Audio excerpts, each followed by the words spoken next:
नमस्कार दोस्त मुझे थी देवगिरी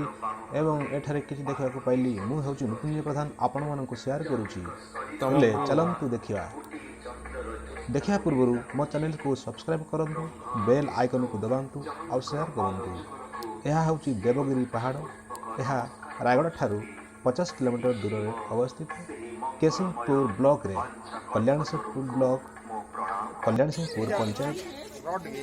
नाम रे यही जगह बा यही पहाड़टा अवस्थित। एठारे पूर्वपुरुषों समय पूजा कर चली आसी सठिक प्रमाण ना जे मु भी पूरा सठिक हो पारि ना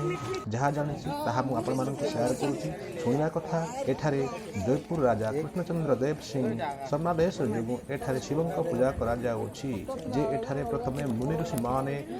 देवगिरी पहाड़ तपस्या करुले तेणु यही गुंपारे शिव स्थान बोली राजा कही से समय पूजा कर चली आसुंट। प्रत्येक वर्ष महाशिवरात्र रे उजागर हुए यही शिवलिंग यही पहाड़ भी शिवलिंग पर देखा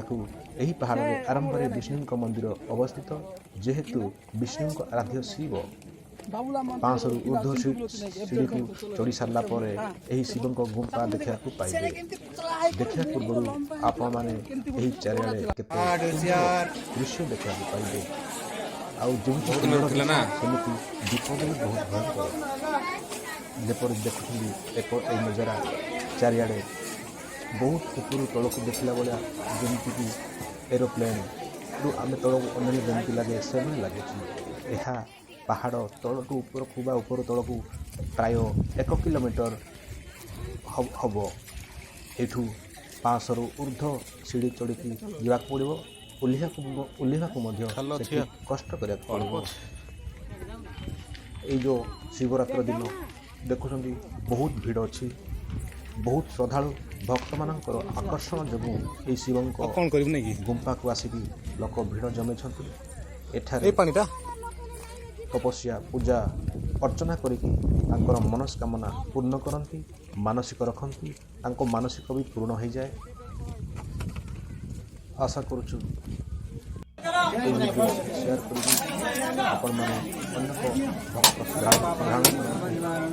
आकर्षित कर जो मैंने भगवान शिव को विश्वास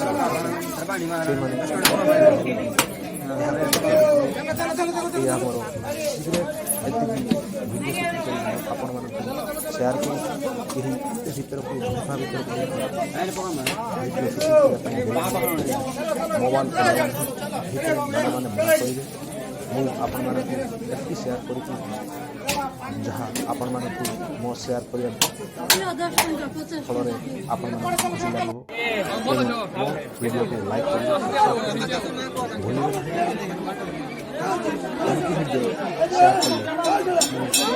लाइक पहुँचे देखते मंदिर यही गुंफार मूल ही प्रथमे तेंतुड़ी गछ अवस्थित एतिकी टिके ठिया छाई अच्छी ये जमी शिवंकर महान भक्त रावण थे से भाया ही महान भक्त मैंने ही जाकि पूजा करें नहले छाई खोजिले छाई मिल ना पीया पानी खोजिले पीया पानी भी बहुत कष्ट मिले सुविधा करा गवर्नमेंट जो से पीया पानी टांकी भी रखा मुझे एपरी यही उजागर को जाकि मोर